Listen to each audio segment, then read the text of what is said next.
Saudara Ketua Umum PSSI Erick Thohir memberikan apresiasi kepada Timnas Indonesia U17 meski harus mengakui keunggulan Mali dalam laga pamungkas Piala Kemerdekaan 2025.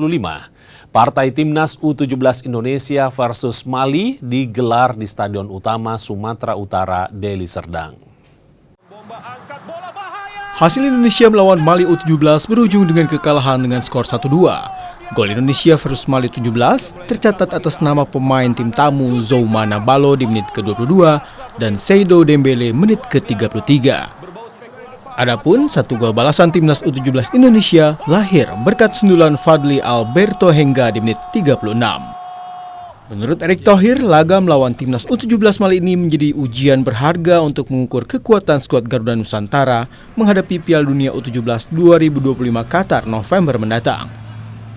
Usai berlaga pada Piala Kemerdekaan 2025, Timnas Indonesia U17 telah dijadwalkan menjalani serangkaian pemusatan latihan di Bulgaria dan Dubai. Akan mulai berangkat ke Bulgaria nantinya, uji coba mungkin ada 2-3 pertandingan di sana. Saya tidak tahu apakah ditayangkan di televisi atau tidak karena memang kita bukan tuan rumahnya. Lalu sebelum ke Piala Dunia, mereka akan coba lagi uji coba di sebuah turnamen di Dubai.